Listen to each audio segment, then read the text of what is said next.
Bienvenue à tous pour ce e-café RH. Donc, Oléap est ravi de pouvoir échanger avec vous sur le sujet qui nous préoccupe pas mal en ce moment, au niveau de la paye et des ressources humaines, évidemment.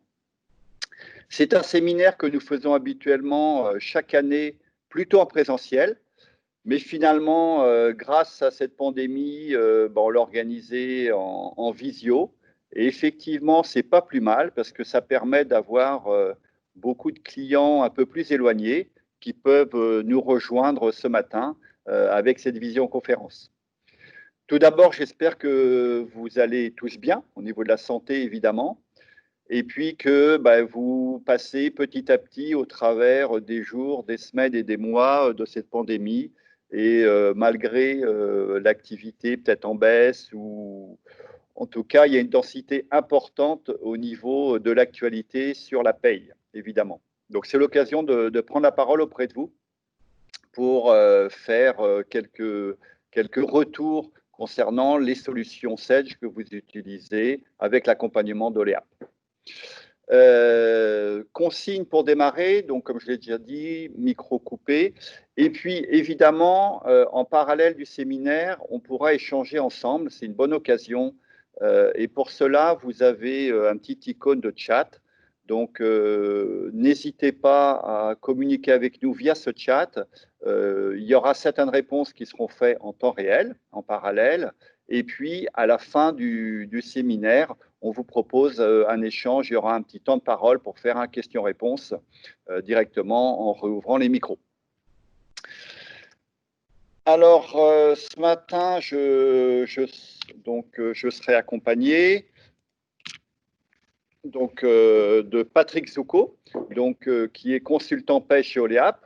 Donc, nouvellement arrivé chez nous, arrivé en pleine période de confinement. Donc, pour une intégration, c'est plutôt pas mal. C'est une bonne expérience. Mais Patrick nous a rejoint effectivement il y a quelques semaines. Et c'est une personne qui a environ une vingtaine d'années d'expérience sur les sujets de la paye avec Sedge, notamment. Et puis, Romain Léon, qui est un consultant expert sur les solutions de DEMAT que l'on vous présentera ce matin. Et moi-même, pour ceux qui ne me connaissent pas, je me représente, je suis Arnaud Laurie, je suis le dirigeant d'Oléap et j'ai le plaisir d'animer avec vous ce séminaire. Et ensuite, je donnerai la parole à ces deux experts. Petit rappel avant de démarrer. Donc, on vous propose en fait une offre globale pour, d'une part, vous accompagner et simplifier le traitement de la paie chez vous. On sait très bien que c'est un sujet extrêmement anxiogène, encore plus en ce moment avec toutes les modifications et les retours arrière et les nouvelles mesures qu'il y a. Donc, sachez qu'au niveau d'Oléap, on est là pour vous simplifier la vie sur la paye pour pouvoir vous concentrer sur des sujets beaucoup plus RH. Et pour cela, on met en œuvre à la fois un service à travers la maintenance, à travers aussi une offre que je vous présenterai à la fin qui s'appelle Duo Sérénité.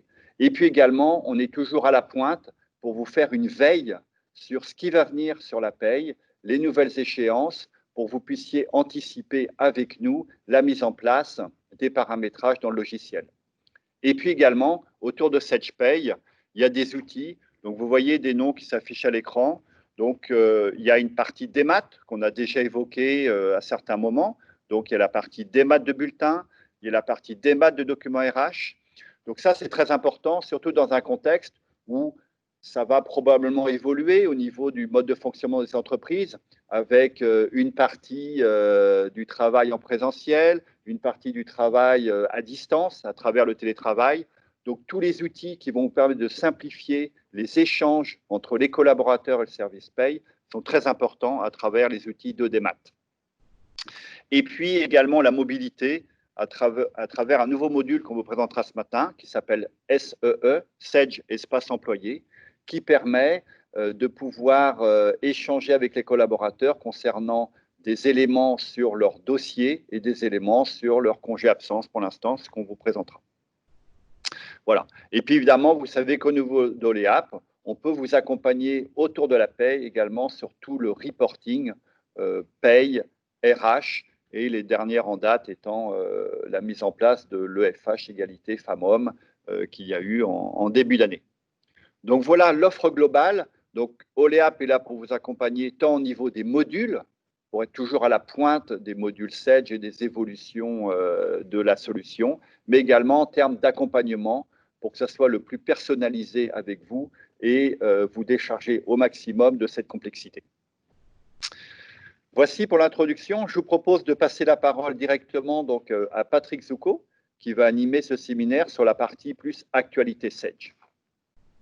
Donc, n'hésitez pas, si vous voulez changer à travers l'icône chat, vous pouvez poser vos questions en parallèle et on les traitera au fil de l'eau ou à la fin.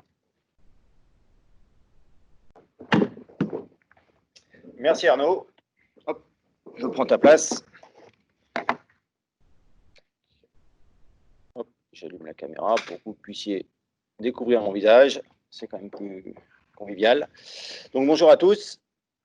Donc, Patrick Zucco. Effectivement, je suis arrivé chez Oleap le 1er avril dernier. Et donc, je suis en tant que chef de projet sur le logiciel de paye. Donc, premier chapitre de notre présentation, effectivement, il concerne les actualités légales et logicielles qui gravitent autour de la paye. 8 actualités à vous présenter. 5 actualités qui concernent plutôt le logiciel de paye, et 3 actualités qui sont plutôt des actualités légales. La première actualité, alors c'est un sujet effectivement sur lequel on travaille depuis le mois de mars, qui occupe nos esprits depuis le mois de mars, c'est l'activité partielle. Alors je vous rassure tout de suite, hein, il n'y a pas de nouveau décret, le ministère du Travail n'a pas mis à disposition de nouveaux décrets.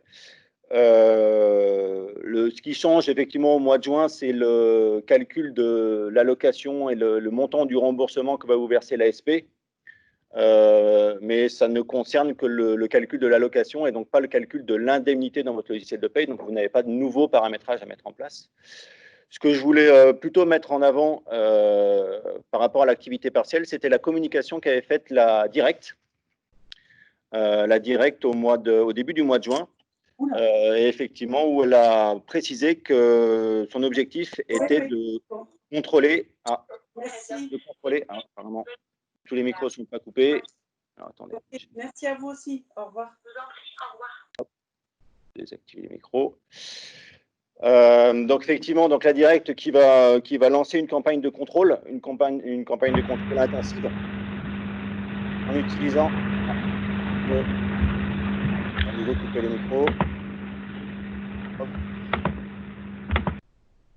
Voilà, ça sera plus agréable pour tout le monde.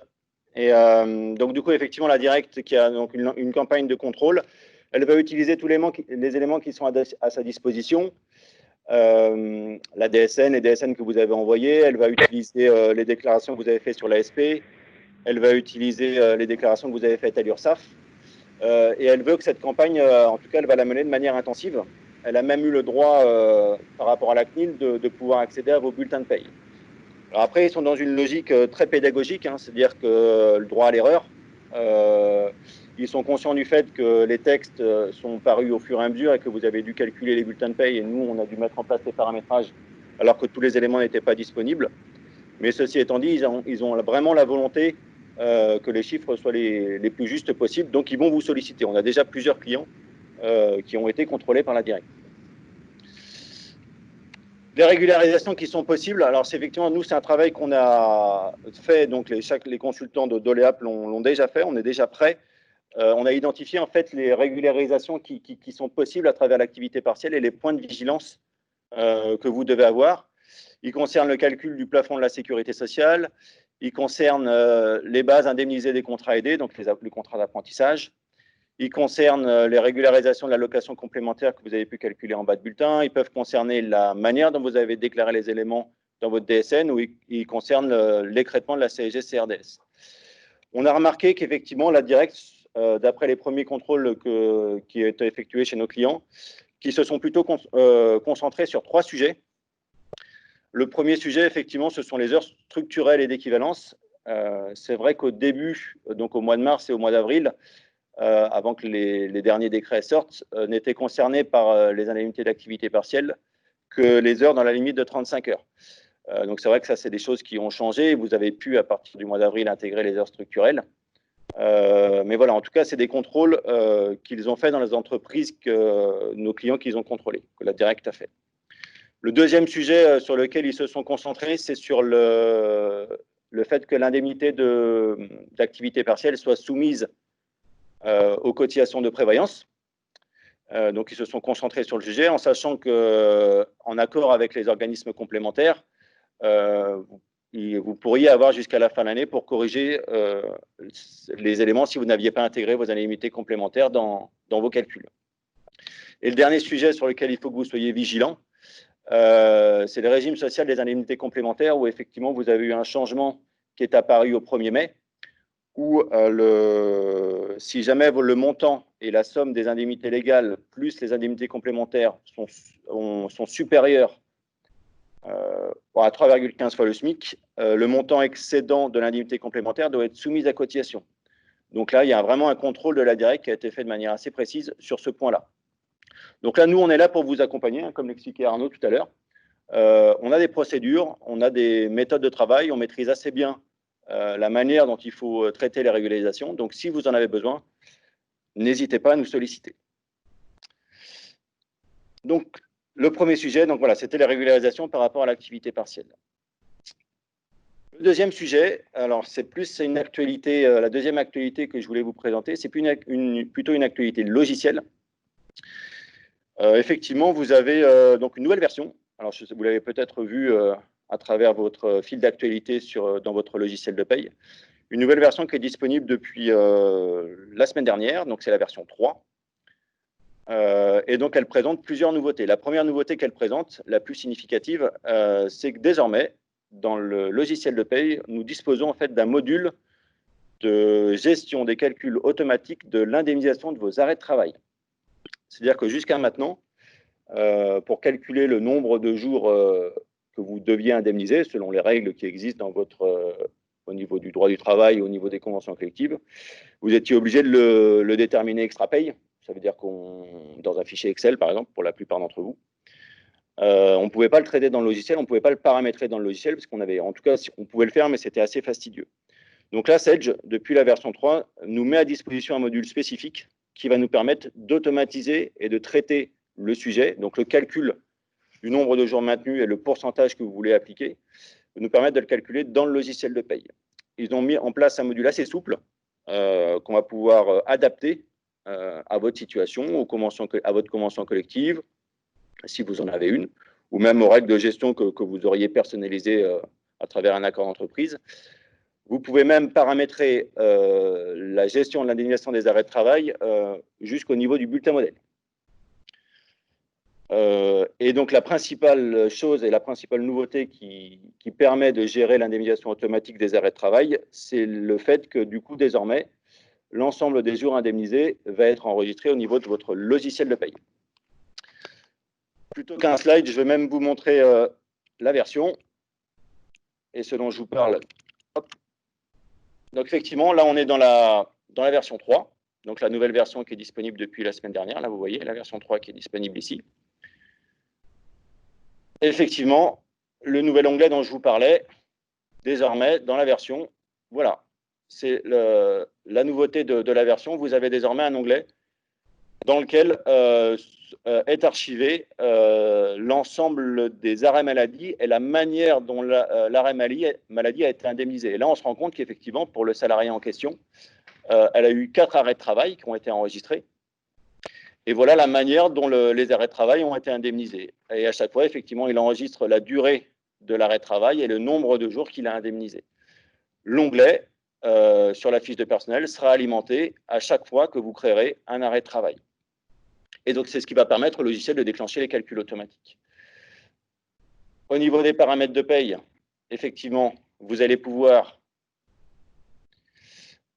Vous avez un nouvel onglet qui s'appelle indemnisation maladie, dans lequel vous allez pouvoir déterminer un certain nombre de règles qui sont liées à votre convention collective ou au droit du travail. Donc, des règles qui seront distinctes, des règles de maintien de salaire et de calcul d'indemnisation qui pourront être distinctes par type d'arrêt. Donc là, vous voyez, par exemple, j'ai déterminé des règles de calcul de maintien de salaire et de calcul du nombre de jours indemnisés pour la maladie et des règles différentes pour l'accident du travail. Et donc, réellement, c'est la saisie de l'arrêt de travail qui va permettre le déclenchement de ces rubriques d'indemnisation.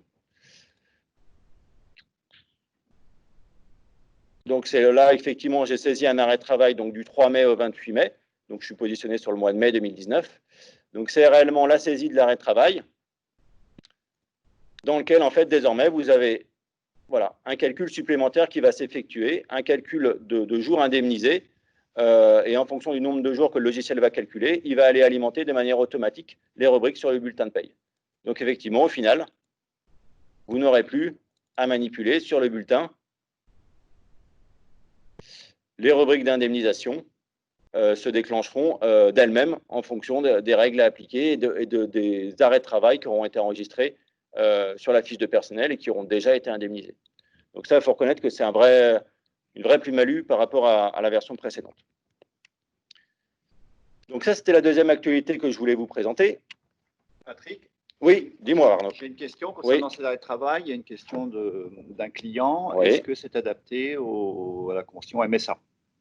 Alors ça peut l'être, dans le sens où effectivement, ce que je vous expliquais, c'est que d'une part, vous avez la possibilité de traiter vos règles d'indemnisation au niveau des paramètres de paye, donc paramètres généraux, et on peut envisager, avec des modalités de calcul qui sont assez souples, et vous pouvez également personnaliser vos paramétrages au niveau de chaque bulletin modèle. Donc on pourrait imaginer de mettre en place effectivement, là vous voyez au niveau des bulletins modèles, on a un onglet qui s'appelle indemnisation maladie, et là en l'occurrence, vous voyez, on est capable de mettre un paramétrage distinct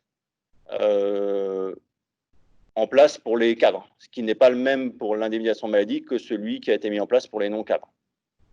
Donc vraiment, c'est un outil qui est assez souple et qui va vous permettre de nous adapter à la plupart des systèmes d'indemnisation qui existent, qu'ils soient liés au droit du travail ou qu'ils soient liés à vos conventions collectives ou à la MSA, par exemple.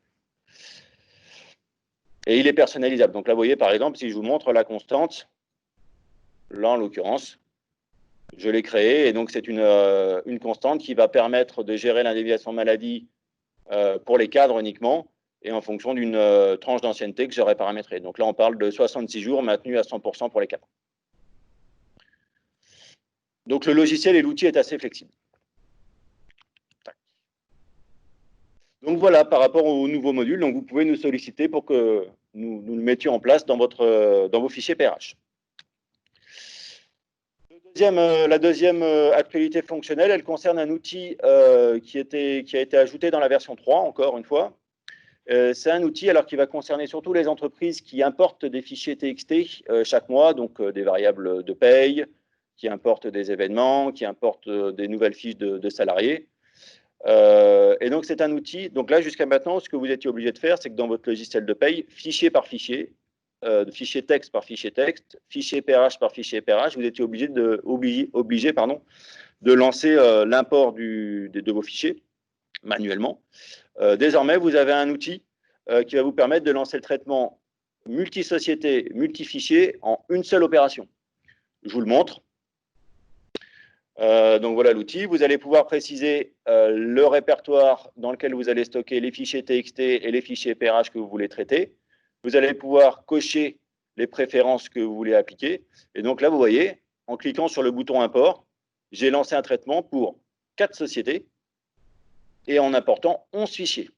Donc c'est je pense, un vrai gain de temps et une sécurisation de vos imports qui est non négligeable. Donc, voilà, donc ça, c'est un nouvel outil que Sedge nous met à disposition dans le cadre de la V3.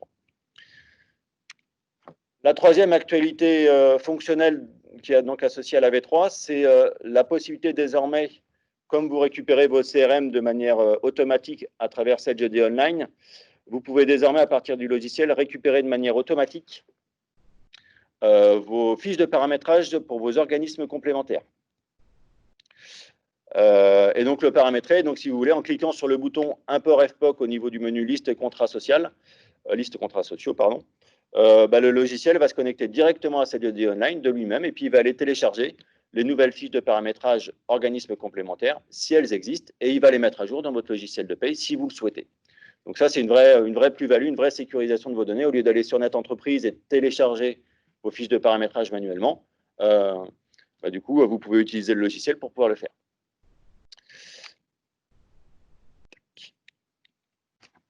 La dernière actualité fonctionnelle que je voulais vous présenter, elle concerne donc toujours associée à la V3, c'est que désormais, au moment de contrôler vos DSN, la V3 va vous permettre de faire un contrôle et utiliser l'outil e-control en multi-établissement. Ça veut dire que vous allez pouvoir, là vous voyez au niveau de votre DSN, sélectionner plusieurs DSN, lancer le e-control et vous voyez dans votre bilan de contrôle, vous aurez affiché l'ensemble des erreurs qui sont associées à vos 3 établissements, aux établissements que vous aurez sélectionnés. Donc ça rendra vos bilans de contrôle plus lisibles et plus efficaces. Au lieu de lancer les traitements les uns après les autres, vous pourrez les lancer en multi-établissement. Donc voilà, donc les nouveautés à propos de la V3, voilà les 5 nouveautés que je pouvais vous présenter. Petite question, Patrick, oui, avant de passer à la suite. Concernant le module arrêt de travail, est-il possible d'importer des données d'un autre logiciel, notamment une gestion des temps? Alors, ça dépend de la gestion des temps que vous utilisez, mais pour pouvoir importer les arrêts de travail, en fait, il faut que votre gestion des temps soit capable de générer un fichier spécifique au format, alors ce qui s'appelle le format RR. Mais donc, du coup, c'est une question qu'il faut que vous posiez à votre logiciel de gestion des temps. C'est un format spécifique. Donc, avec adaptation du format. Exactement. Okay. Mais oui, du coup, c'est possible d'intégrer de manière automatique les arrêts de travail. Deuxième sujet, dans le cadre des arrêts de travail où il n'y a pas de subrogation des indemnités journalières, est-ce qu'on peut le paramétrer pour pouvoir gérer dans ce cadre-là? Alors, sans subrogation, oui, alors il y a des fonctions qui existent, alors sans subrogation, ça veut dire que c'est le salarié qui, du coup, il n'y a pas de notion. Là, ce que je vous ai présenté, c'est vraiment un module par rapport à la gestion du déclenchement de l'indemnisation, du maintien de salaire. Ceci étant dit, dans les versions précédentes, il existe déjà des paramétrages par rapport au calcul des IGSS. Merci, Patrick. De rien. Donc, l'actualité suivante, qui cette fois-ci est une actualité qui est légale et donc là, effectivement, la V3 ou l'activité partielle, c'est des actualités qui concernaient le mois de juin. Là, c'est plutôt une actualité qui va concerner le mois de septembre.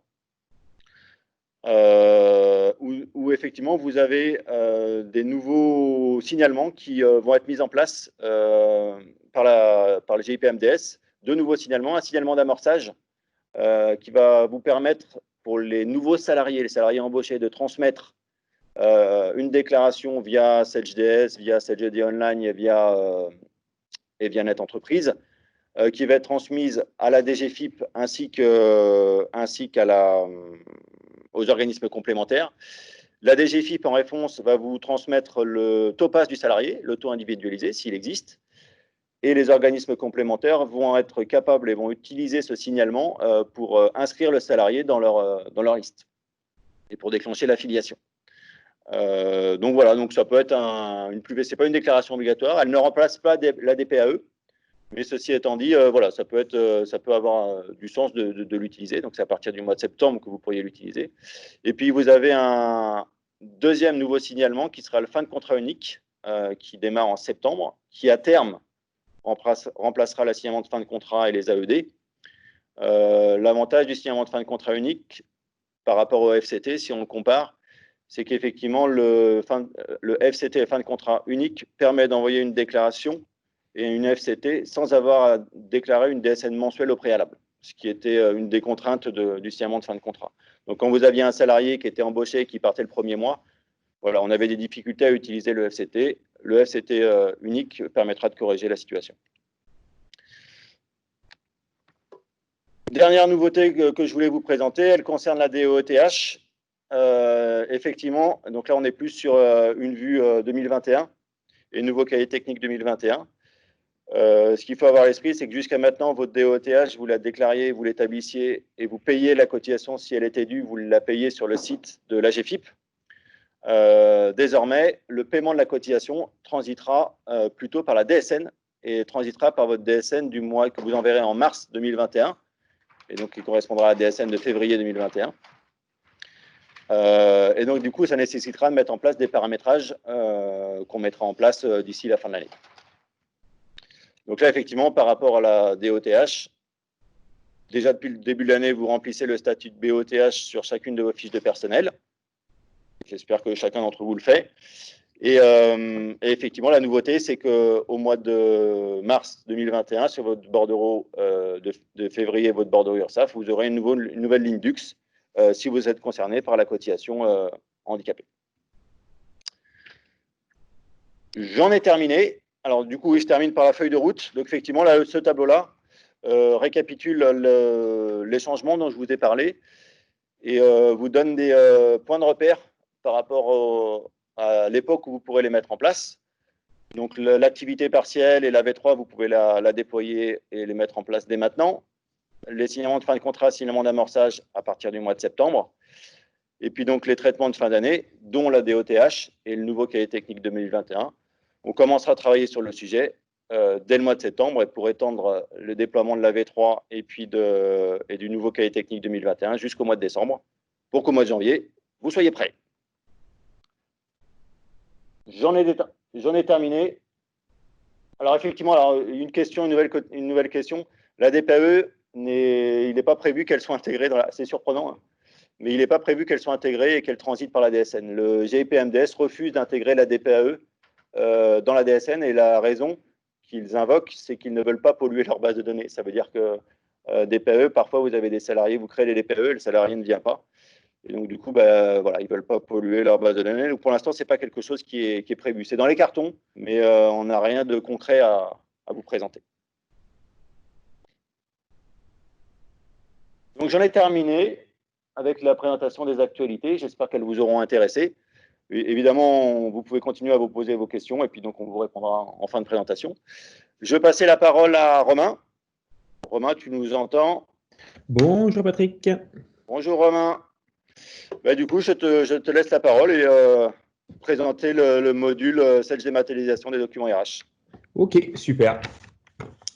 Bonjour à tous. Effectivement, aujourd'hui, on va parler un petit peu de la dématérialisation RH.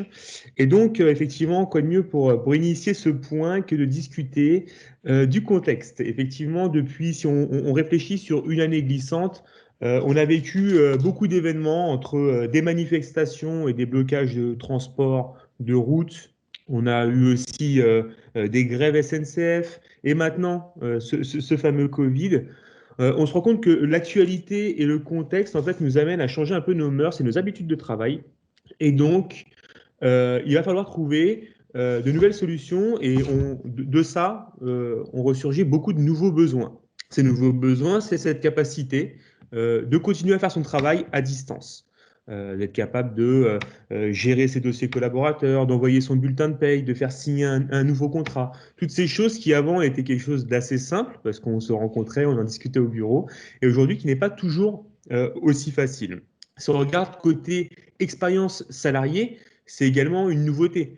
Vous avez maintenant des collaborateurs, tous vos collaborateurs qui sont habitués au travail sur smartphone, ordinateur, et de là, en fait, on a un peu une cassure, et c'est un peu ce qu'on essaie de promouvoir, une cassure entre l'expérience qu'on a en tant que salarié d'une société et l'expérience qu'on a dans sa vie quotidienne où on va tout faire sur son téléphone, on va déclarer ses impôts sur Internet, mais dans son activité professionnelle, on va continuer à tout faire de manière manuscrite et manuelle. Donc, dans ce contexte global, on vient vous présenter aujourd'hui des outils pour vous aider. Et bien évidemment, ces outils ne sont pas adaptés aux grandes sociétés ou aux très grandes sociétés. Bien évidemment, on a des clients de 10, 15 collaborateurs jusqu'à effectivement de très grands groupes.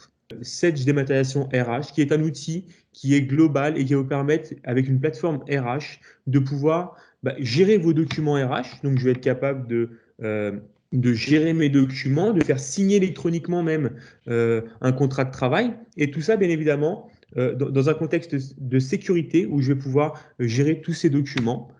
Et pour le collaborateur, bien évidemment, une fois que j'ai signé mon contrat électronique, il tombe dans mon coffre-fort électronique dans lequel je suis aussi capable de recevoir mes bulletins de paye et autres documents RH. Donc, si on rentre un peu dans le détail de ces différentes offres, Patrick, voilà. Donc, en fait, on va être capable, en fait, j'ai souhaité vous le présenter sous l'angle pour voir un petit peu les bénéfices de chacun dans cette dématérialisation. Et effectivement, d'un point de vue dirigeant, quand je réfléchis à la digitalisation du bulletin de paye, mon but à moi, effectivement, c'est de respecter le contexte légal. C'est un petit peu le risque, on est en gestion de risque. Et effectivement, envoyer des bulletins de paye par mail, c'est illégal, donc, parce qu'on ne respecte pas la loi de travail. Et donc, l'utilisation de SDBP, donc Sage Dématérialisation du bulletin de paye, permet de respecter ce contexte légal. D'un point de vue RH, je vais pouvoir envoyer en un clic mes bulletins de paye directement dans le coffre-fort de mon collaborateur sans pour autant avoir à gérer de mise sous pli ou des choses comme ça. En fait, tout est géré automatiquement par la plateforme. Et côté salarié, bien évidemment, j'ai un outil sympa qu'on met à ma disposition, un coffre-fort électronique. On ira le voir tout à l'heure lors d'une démonstration, mais bien évidemment, c'est un outil qui va me permettre, premièrement, de gérer tous mes documents, les documents qui viennent de l'entreprise, mais également des documents perso que j'ai souhaité uploader dessus, et de le partager très facilement avec un banquier, avec un bailleur, dans ma vie au quotidien. Et pour cette dématérialisation RH, c'est la capacité qu'on va avoir de gérer donc, ces fameux documents RH. Et d'un point de vue dirigeant, toujours, un peu cette gestion du risque, je donne une drôle d'image du dirigeant, hein. Mais dans cette gestion du risque, en fait, on va pouvoir se dire que je suis conforme, par exemple, à la RGPD. On va arrêter de se dire que je stocke des données personnelles de mes collaborateurs, une carte d'identité comporte des données personnelles. Et ben là, je vais être capable de gérer ces données personnelles. C'est-à-dire que je vais enregistrer la carte d'identité sous le type carte d'identité, et donc le document va hériter de ce qu'on appelle la politique de rétention du document. C'est-à-dire qu'on sait qu'une carte d'identité, je vais la conserver 1 an, 2 ans, 5 ans, 10 ans, en fonction de quelles sont vos habitudes dans la société. Mais du coup, le document va devenir obsolète après cette durée. On se pose la même question une fois que le collaborateur est parti. Au bout de 1 an, 2 ans, est-ce que je dois supprimer un ou tous ces documents? Et ben voilà, on est capable de mettre ça en place de manière organisée. Et donc, à chaque fois que j'enregistre un document, il va hériter de la politique de ces documents. D'un point de vue RH, j'ai accès au dossier des collaborateurs partout, tout le temps. L'idée, c'est ça. Donc, c'est bien évidemment que depuis mon smartphone, je vais être capable de jeter un coup d'œil sur le contrat de travail de Pierre Lafont et de regarder potentiellement quelle est sa clause. Ça, je peux le faire directement depuis mon smartphone quand je le souhaite. Et d'un point de vue salarié, je suis capable de signer électroniquement mon contrat de travail sans pour autant me rendre au bureau. J'ai le temps de lire mon contrat. Généralement, le contrat, on l'a un peu entre les mains et on doit le lire rapidement. Je prends le temps de lire mon contrat et je suis capable, bien évidemment, de signer ou de refuser de signer directement depuis mon smartphone. Donc, voici pour les grandes idées, les grandes briques fonctionnelles de la solution qu'on va vous montrer aujourd'hui. L'idée, bien évidemment, c'est qu'on puisse vous montrer ça au travers d'une démonstration. Et donc, je vous propose d'aller sur la plateforme tout de suite et de voir les différentes fonctionnalités. Alors, du coup, effectivement, là, je suis connecté à la plateforme donc SDRH, donc qui va me permettre d'interagir avec mes collaborateurs. Donc, déjà, ce qu'il faut rappeler, c'est que cette plateforme est une option de votre système de paye. Donc, cette plateforme est nativement reliée en API avec votre système de paye. L'API, c'est un connecteur informatique, hein, c'est ce qui se fait de plus sécurisé sur le marché. En fait, donc, je vais être capable d'hériter automatiquement de tous les salariés qu'il y a en paye avec les variables, avec les informations liées aux collaborateurs. Et je vais hériter également de toutes les organisations. Donc, on voit à chaque fois que le collaborateur est relié à l'organisation.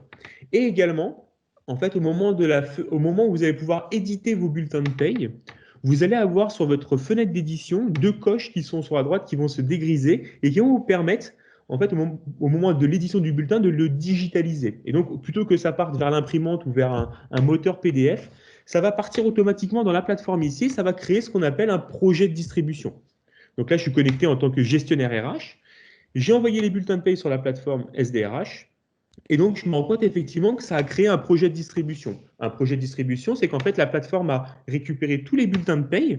Comme elle connaît tous les collaborateurs et les éléments nécessaires pour reconnaître le collaborateur sur le bulletin de paye, et bien tout de suite, elle va me découper le document. Elle va me dire que ça concerne 7 salariés et que j'ai 2 salariés qui souhaitent avoir leur bulletin de paye en papier.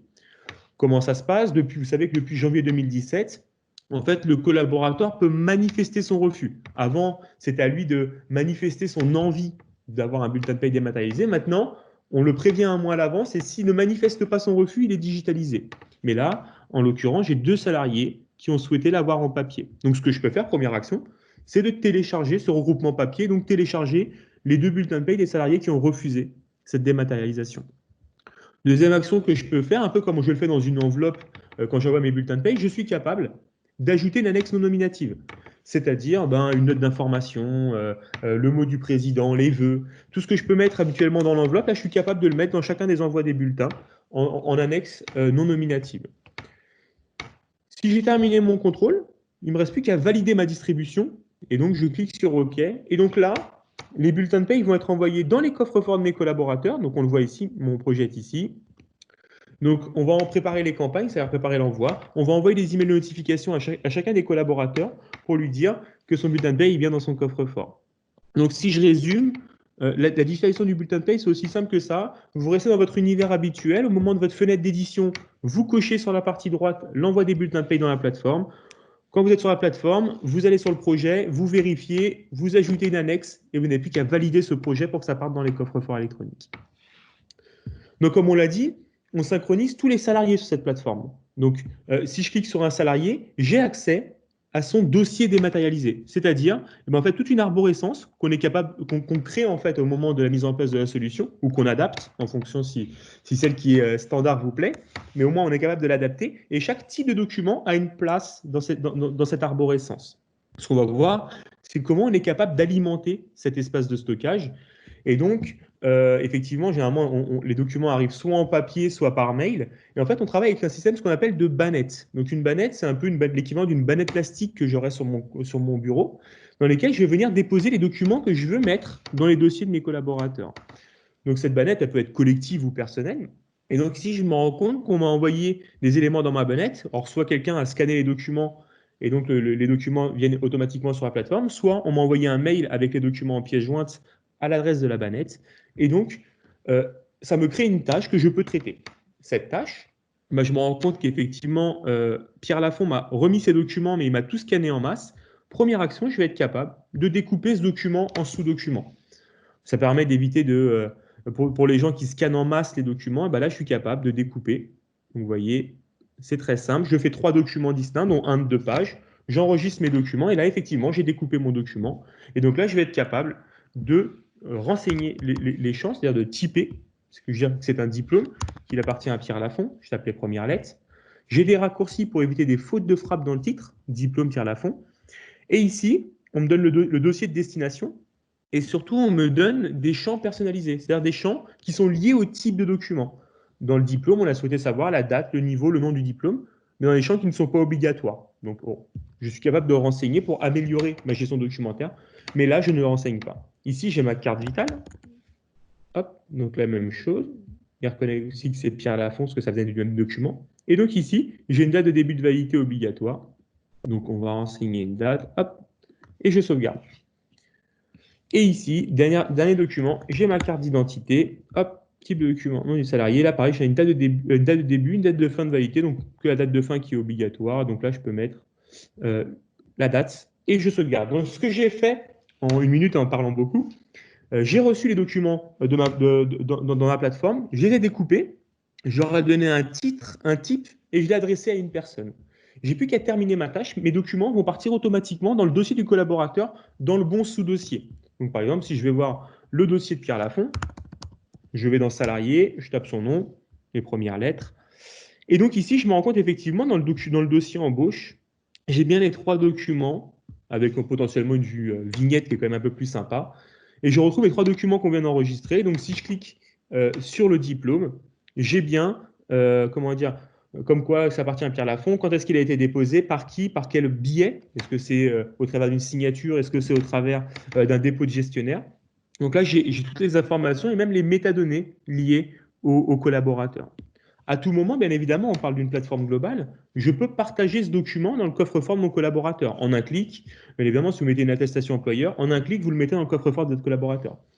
Que ce soit du scan pour arriver dans le dossier ou du dossier pour aller au collaborateur, l'idée de la plateforme, en fait, c'est d'éviter de passer par les boîtes mail et de conserver des dossiers et des documents importants et confidentielles ou alors avec des données personnelles dans les boîtes mail parce que même si on se met un peu de rigueur et qu'on essaie de supprimer les mails reçus, les mails envoyés avec des pièces jointes, ce n'est pas le moyen le plus sécurisé de le faire. Et là, l'idée, c'est de vous faire gagner du temps et d'éviter ce risque-là. Dans cette gestion documentaire, ce qui est important de voir aussi, c'est qu'en termes de risque, c'est qu'on est capable de traquer les documents. Donc, comme on enregistre par type de document, eh ben, je suis capable de dire, moi, dans 100% de mes dossiers collaborateurs, il me semblerait logique d'avoir un contrat de travail. Et ben, ici, on est capable de voir le taux de complétion par type de document et de voir que pour le type de document contrat de travail, eh ben, j'ai que 42% de mes collaborateurs, mes dossiers collaborateurs qui ont au moins un contrat de travail. Et ici, je peux consulter la liste de mes salariés qui n'ont pas de contrat de travail. Alors, contrat de travail, c'est un exemple. Potentiellement, c'est pertinent pour vous, mais on a beaucoup de clients qui font du transport, du déménagement avec des chauffeurs routiers et des documents essentiels qui sont des permis spécifiques. Et ben, on est capable de traquer cette information au travers des outils de statistiques que l'on a. La dernière brique fonctionnelle à vous montrer, c'est la partie signature électronique. Donc ici, déjà, quand je clique sur signature, j'ai accès à un portail qui me montre donc les différentes signatures en cours, vous voyez, avec une action nécessaire. Donc ici, je peux voir tous les documents que j'ai en cours de signature, donc ce qui me permet d'éviter d'avoir à tenir un fichier Excel avec mes documents qui sont en cours de signature, pas retournés, pas encore archivés. Ici, j'ai tout sous les yeux. Et donc, en fait, je me rends compte effectivement, Pierre Lafont, je lui ai envoyé son document à signer, il ne l'a toujours pas signé. Donc, ce que je vais être capable de faire, c'est lui envoyer un rappel automatique. Il y a des rappels automatiques, mais là, je le fais de manière manuelle. Donc, effectivement, donc ça va renvoyer un SMS et un mail à Pierre Lafont pour qu'il pense bien à signer son contrat de travail. Donc, ce que je vais faire, c'est que je vais mettre dans la peau de Pierre Lafont et je vais aller sur sa boîte mail. Et donc, on va voir un peu ce qu'on reçoit. Effectivement, j'ai une relance instantanée. Et donc, effectivement, je peux accéder à mon document qu'on m'a envoyé en signature en tant que collaborateur. Et donc, j'accède ici en cliquant. Pourquoi? Excusez-moi, je vais me tromper de lien. Effectivement, c'est mon nouveau bulletin de paye qui est arrivé. Ce n'était pas celui-ci pour le contrat de travail. Le lien que je viens d'ouvrir, c'était la notification pour le bulletin de paye. Et donc ici, j'ai bien un lien pour mon contrat de travail. Et donc, vous voyez, hop, j'ai la relance. Et donc ici, je peux cliquer sur le lien. Et donc ici, je vais accéder à mon contrat. Nous sommes sur une signature dite avancée. C'est-à-dire que il y a un règlement européen qui s'appelle le règlement IDAS, qui stipule plusieurs niveaux de signature. Et pour arriver à une signature de contrat de travail, il faut une signature dite avancée avec deux niveaux d'authentification. La boîte mail, donc je me suis connecté à ma boîte mail, et le numéro de téléphone. Et donc, je reçois un code par SMS, donc qui est le 461 671, qui me permet d'accéder aux documents. En fait, c'est vraiment le niveau de sécurité qui va vous permettre, en cas de litige demain, de pouvoir assurer que c'est bien Pierre Lafont qui a signé son document. Donc ici, j'accède à un portail, on est bien d'accord, depuis un smartphone, une tablette, c'est exactement la même chose. Donc je parcours le document et donc à la fin de ça, je peux refuser de signer ce document, mais il faut que je mette au moins 10 caractères pour que je puisse refuser de signer. Sinon, j'ai pris connaissance et je signe ce document. L'acte de signature est aussi simple que ça.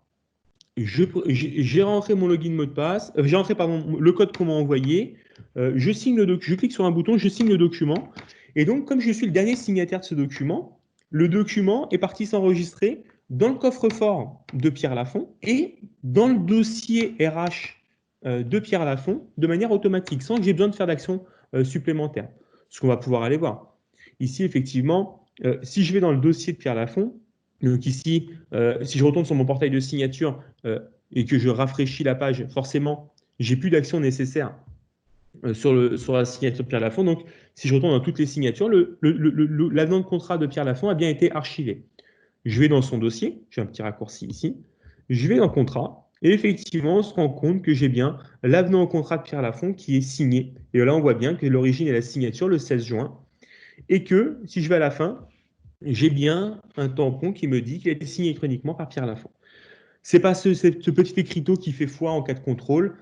C'est bien évidemment le document original. Ici, il faut télécharger l'original du document. Et ici, vous accédez directement au certificat de signature. Donc, c'est DocuSign, le certificat.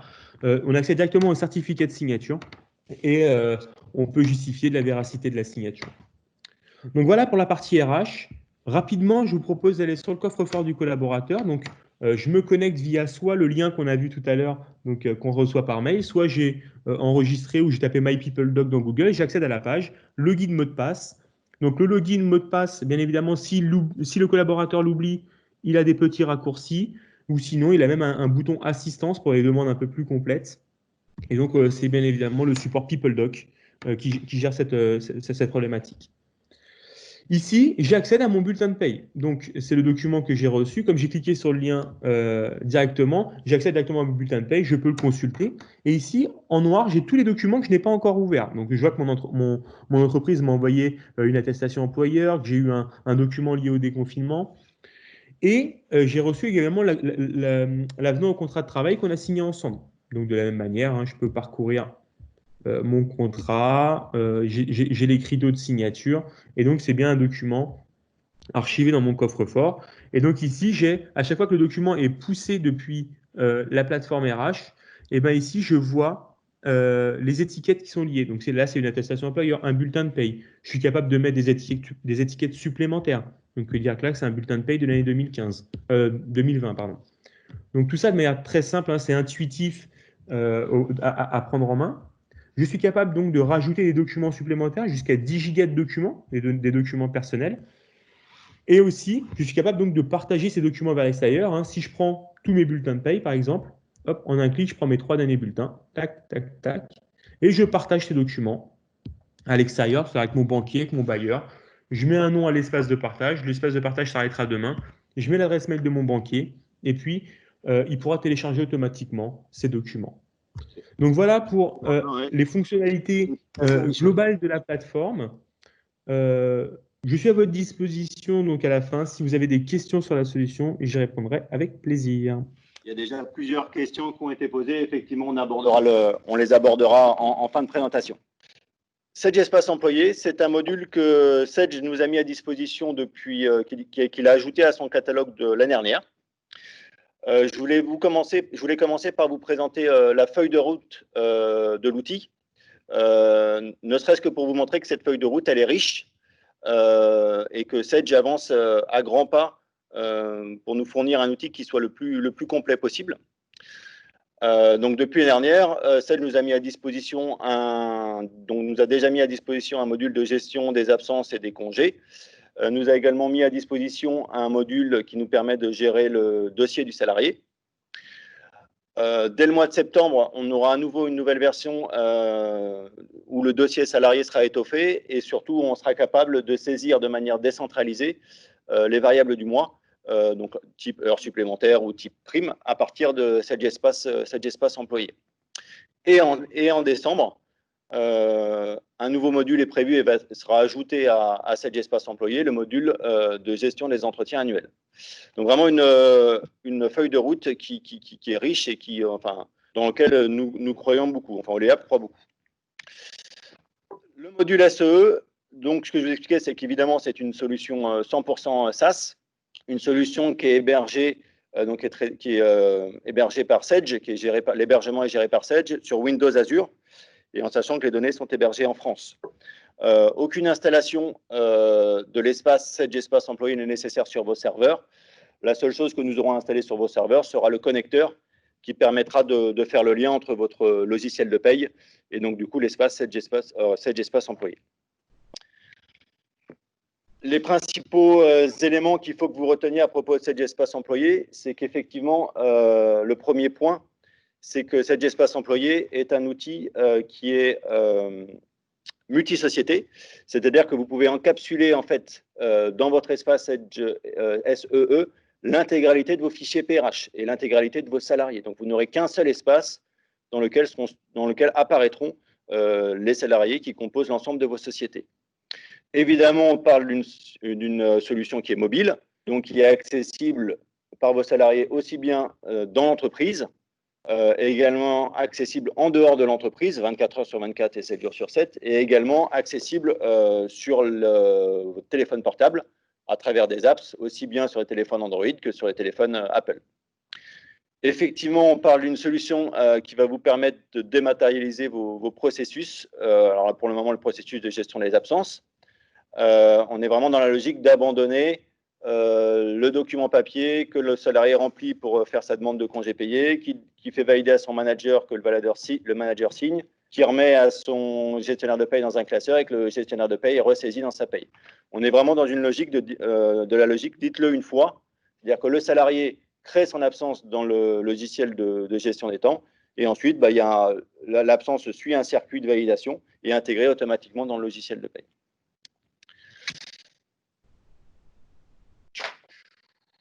Alors, plus que des paroles, je vais plutôt me concentrer sur une présentation du produit. Et donc, cette présentation du produit, elle va s'organiser en 3 temps.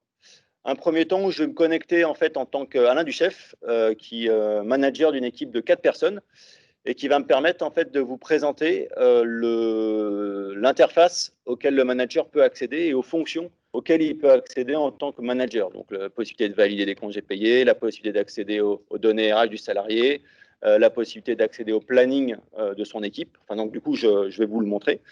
Le deuxième temps de la présentation, je me connecterai effectivement en tant que Julie Dubois, une collaboratrice donc, qui appartient à l'équipe d'Alain Duchef, et je me connecterai à SEE à travers une apps pour vous montrer qu'effectivement le logiciel fonctionne également est accessible également à travers votre téléphone portable. Et le troisième temps de la présentation, je me connecterai en tant que Justine Balin, gestionnaire de paye, je me connecterai au logiciel pour vous montrer les fonctions qui apparaissent dans le logiciel de paye à partir du moment où vous activez SEE.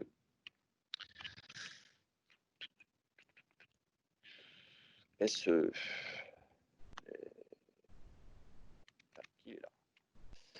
Voilà. Donc, Sedgespace employé. Donc, effectivement, là, on est connecté. Je suis connecté à mon espace Sedgespace employé en tant qu'Alain Duchef, donc manager d'une équipe de 4 personnes.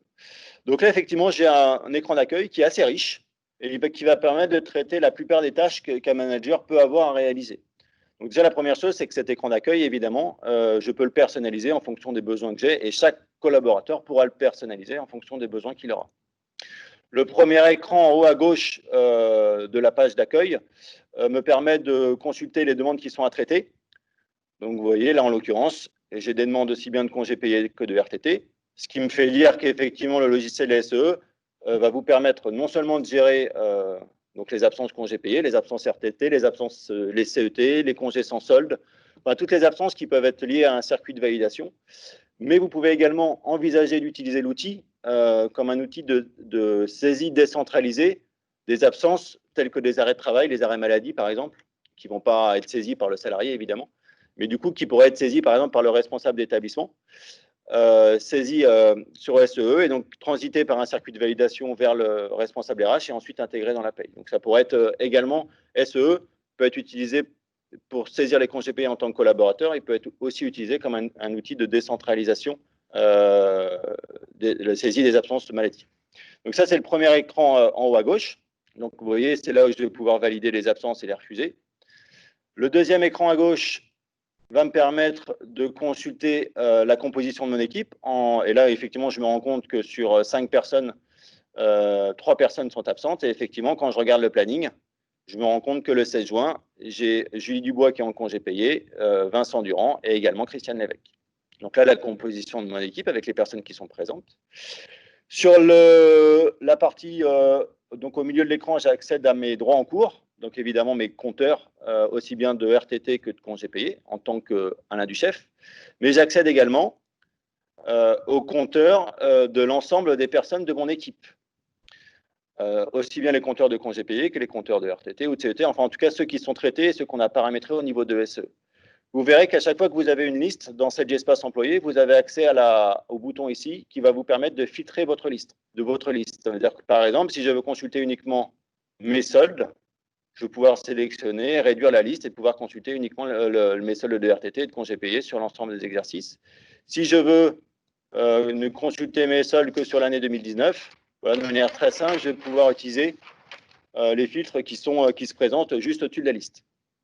Je vais avoir également un outil qui va me permettre de déterminer les soldes à date. Ça veut dire que toutes les absences qui ont été posées sur SE, donc sur des périodes qui sont ultérieures à la période actuelle, vont me permettre de déterminer les soldes de congés payés que j'aurai à date. Donc vous avez cette icône-là qui va permettre de le déterminer.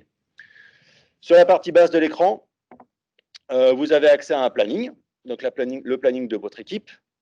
On retrouve la notion de filtre que je vous expliquais tout à l'heure. On va pouvoir filtrer le salarié sur lequel on veut travailler, le ou les salariés sur lesquels on veut travailler, le statut des demandes que l'on veut afficher sur le planning. Vous avez des boutons et des raccourcis qui vont vous permettre d'adapter ce que vous voyez à l'écran. Donc là, en l'occurrence, on se rend compte que sur le planning, on a à la fois des absences congés payés qui apparaissent, qui sont de couleur bleue, mais vous avez également des récupérations qui apparaissent, qui sont de couleur bleu ciel, et puis vous avez des RTT qui apparaissent également et qui sont en vert. Les absences congés payés qui sont en couleur pleine sont des congés payés qui ont été validés. Si je me positionne sur le mois suivant, là, vous voyez, vous avez des absences qui sont assurées. Donc là, en l'occurrence, c'est des absences qui sont en cours de validation. En tant que manager, vous avez également accès, et en tant que personne qui est capable de gérer et de valider des congés payés, vous avez aussi accès, le logiciel le permet, à une gestion des délégations. Donc, vous pouvez gérer de manière ponctuelle ou permanente, ou en cas d'absence, votre capacité à valider les congés payés, en choisissant une personne spécifique. Vous avez également la possibilité d'accéder, alors cette fois-ci, ce ne sera pas sur la page d'accueil, mais vous avez également la possibilité d'accéder aux demandes, alors je vais plutôt passer, sur cet écran-là, aux données du salarié. Donc, sachez qu'au niveau du logiciel, effectivement, sont gérées à la fois des données qui proviennent de la paye, donc les coordonnées postales, les coordonnées bancaires, tout ce qui concerne l'emploi du salarié. Mais vous pouvez aussi créer des champs qui sont propres à cet espace employé, ce qui est le cas pour le champ entretien que j'ai ajouté ici. Donc, des données que vous allez, qui ne seront pas intégrées dans le logiciel de paye, mais que vous allez pouvoir faire vivre dans SEE. Donc là, en l'occurrence, une date d'entretien. Et donc, je vais pouvoir, en tant que manager, accéder et remplir et indiquer des dates d'entretien. Et donc là, par exemple, si on se positionne sur le mois de juillet, hop, ici, je vais pouvoir afficher une date d'entretien pour Julie Dubois. Et donc, l'avantage de l'outil, c'est que du coup, ces dates-là, vous allez pouvoir également les afficher sur le planning.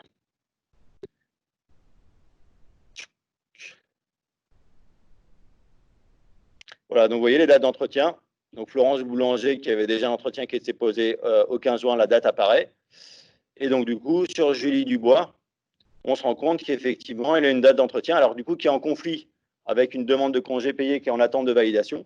Donc, du coup, en tant que manager, j'ai mon entretien et je veux que mon entretien ait lieu le 22 et je n'ai pas d'autre date à lui proposer. Donc, je vais refuser la demande de congé de Julie Dubois. Je peux préciser que, effectivement, entretien professionnel. Justifier le refus et je refuse la déclaration. Et on verra sous quelle forme Julie Dubois reçoit le refus de l'absence. En tant que manager, vous pouvez aussi accéder à la fiche détaillée à votre fiche détaillée. Donc là, c'est plutôt en tant que collaborateur que vous y accédez. Donc, les informations générales de votre fiche de personnel. Alors évidemment, tous ces champs-là, là, je vous affiche l'intégralité des champs, mais on peut personnaliser l'affichage et ne choisir et ne présenter que les champs que vous le souhaitez. Et donc là, vous voyez, en l'occurrence, on accède aussi au dossier du salarié, qui sont les données que vous avez personnalisées au niveau de SEE. Et la dernière fonction que je voulais mettre en avant au niveau de SEE, on parlait de logiciels qui permettaient de saisir les absences. Sachez que vous pouvez aussi utiliser SEE comme un outil de validation des données RH. C'est-à-dire que là, en l'occurrence, on a permis à Vincent Durand de pouvoir modifier les données qui sont sur sa fiche détaillée à partir de cet espace employé. Donc, il a modifié son adresse. En l'occurrence, une adresse il a déménagé du 47 au 45 rue des Rosiers. Et donc, du coup, cette adresse, changement d'adresse, le manager va pouvoir le valider. Il y a un circuit de validation qui a été mis en place et il va pouvoir valider le changement d'adresse avant que le changement soit importé directement dans le logiciel de paye. Donc, voilà toutes les fonctions qui sont disponibles et qui sont possibles pour le manager. Outil assez riche. Donc, voilà, donc c'est tout ce que je voulais vous montrer ce matin. Donc, ça, c'était le premier accès. On va passer à la deuxième étape. Donc, ça, c'était la première étape, le premier accès que je voulais vous montrer. Deuxième accès, c'était donc l'accès de Julie Dubois. en tant qu'utilisatrice. Et donc, je voulais me connecter à travers l'apps. Évidemment, ça a marché en répétition. Donc, normalement, ça doit fonctionner là. On l'espère. Évidemment, ça ne fonctionne pas. Hop. Si, ça fonctionne. Tac. Donc voilà. Donc là, vous voyez, je suis connecté sur mon téléphone. Et effectivement, j'ai une apps qui me permet d'accéder à cet espace employé. Tac. Voilà, je vais pouvoir me connecter. Donc ma session a expiré. Effectivement, je me suis connecté depuis plus longtemps. Donc je vais pouvoir me connecter en tant que Julie Dubois.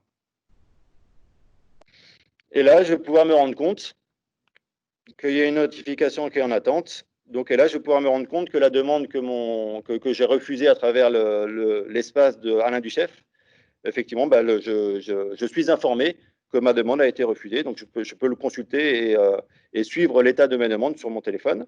Et sur mon téléphone, ce que je voulais vous montrer, c'est qu'effectivement, je vais pouvoir accéder à mon planning et surtout, donc voilà, le planning que je vous ai montré tout à l'heure auquel accéder Alain Duchef. Donc, il est accessible sur mon téléphone. Et je vais pouvoir également accéder à mes compteurs de congés payés, pardon, qui étaient juste ici. C'est ça que je voulais vous montrer d'abord. Mes soldes de congés payés qui doivent apparaître. Et évidemment, ils n'apparaissent pas. Attendez, je recommence. Non. Bon, malheureusement, ils n'apparaissent pas. C'est bizarre. Non. Bon, on ne va pas s'éterniser sur le sujet. Et donc, du coup, à travers l'apps, donc gérer mes demandes et le suivi de mes demandes. Et je vais pouvoir également poser des demandes de congés payés. Donc, j'ai un entretien qui est prévu le 22. Du coup, j'avais une absence que j'avais posée sur 3 jours. Je vais poser une absence sur 2 jours, sur les 2 premiers jours, et je vais garder le 22. Donc, vous voyez, je peux pouvoir préciser les dates de mon absence, le type de congé. Donc, effectivement, c'est des congés payés que je vais gérer. Et je vais pouvoir déclarer mon absence. Votre demande a été créée, donc du coup, la demande de congé payé a transité directement vers l'espace de mon manager. Je recommence une dernière fois, je suis têtu. Mes soldes de congé. Bon, et voilà, bon, cette fois-ci, ils apparaissent. Hein. Mystère de la technologie. Donc là, vous voyez, à partir de son espace et son apps, on va pouvoir accéder à ces soldes, aussi bien les soldes de congé payé que les soldes de RTT. Tac. Donc voilà, donc ça c'était la deuxième étape de ma présentation. Et la dernière étape de ma présentation concernait du coup l'accès au logiciel de paye. Je vais vous montrer ici. Donc à partir du moment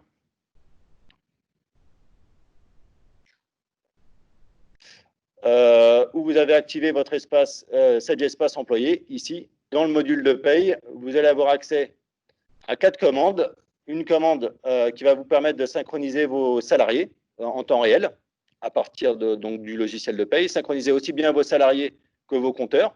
Effectivement, le logiciel de paye reste le logiciel maître dans le calcul de vos congés payés, dans le calcul de vos RTT. Et effectivement, vous transitez et vous synchronisez vos données sur l'espace employé. Et ensuite, vous avez, donc ça, c'est vraiment la synchronisation, c'est des commandes qui vont vous permettre de transmettre des données sur cet espace employé.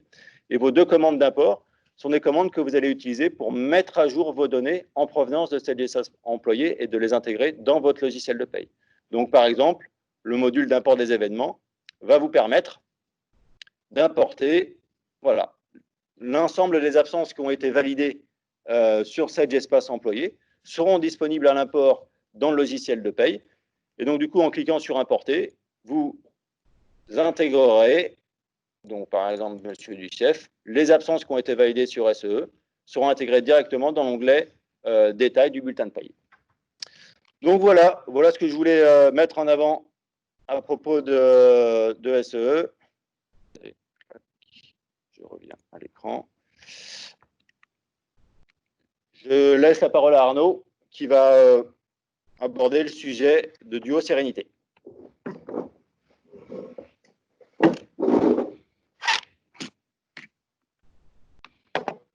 Oui, merci Patrick. Le temps de réactiver la caméra.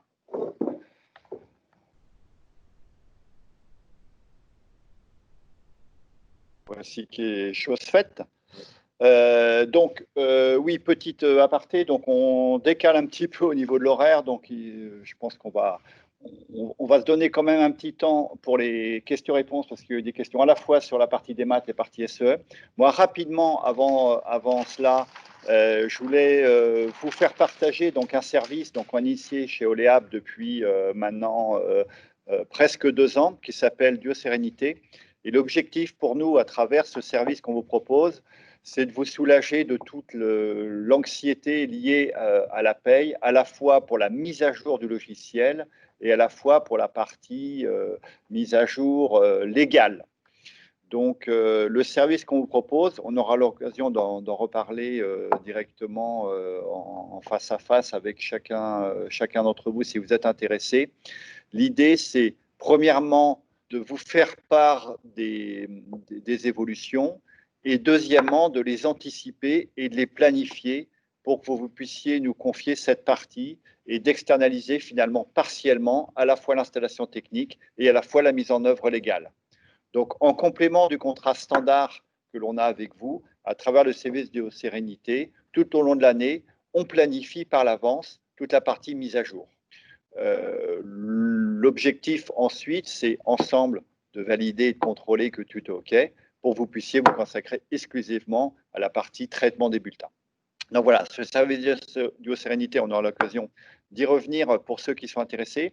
Comme je vois que le temps tourne, avant de clôturer, je vous propose de répondre à des questions. Donc, on va commencer la première série de questions rapidement avec Romain. Tu m'entends, Romain?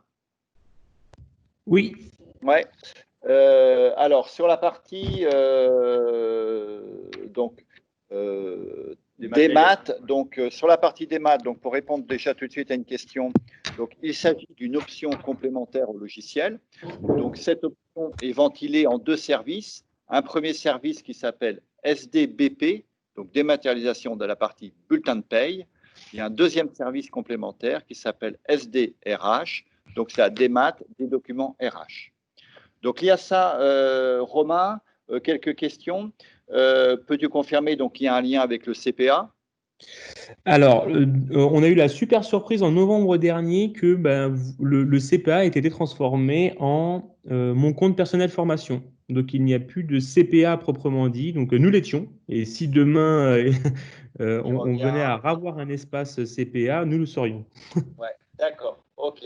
Donc, oui, à venir, en fonction de l'évolution. Deuxièmement, peux-tu confirmer qu'on peut éditer un bulletin sur 2 pages et le nombre de documents qu'on peut adjoindre au bulletin?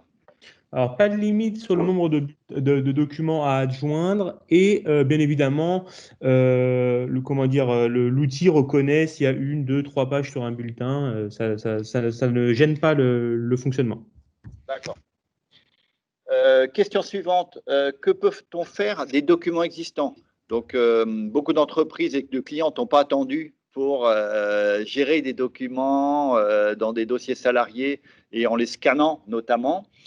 Donc, est-ce qu'on peut ces documents-là, on peut les rattacher au dossier salarié à travers SDRH? Alors, tout à fait, bien évidemment, comme on l'a vu, on est capable d'ajouter par plusieurs billets, que ce soit par import, par mail, par scan, directement dans la plateforme. Par contre, voilà, après, s'il y a vraiment beaucoup de documents, on a aussi des partenaires capables de faire une gestion en masse, de scanner et détruire les documents qui sont à détruire. Et bien évidemment, ça peut se faire en masse. D'accord. La durée de conservation? Alors oui, j'ai lu ça. En fait, c'est à l'entreprise de le définir. Nous, on n'impose rien. Il y a ce qu'on appelle la politique de rétention des documents, à paramétrer tant que le collaborateur est présent et à paramétrer une fois que le collaborateur est parti. On met nous des valeurs standards, mais après, bien évidemment, c'est ajustable. D'accord. Ensuite, pour la partie signature, les questions tournent autour de déjà pour l'employeur. Donc, il y a une signature à la fois pour le salarié, mais également pour l'employeur, j'imagine. Effectivement, on a été un peu vite, mais on peut avoir jusqu'à 5 signataires sur un même document. D'accord.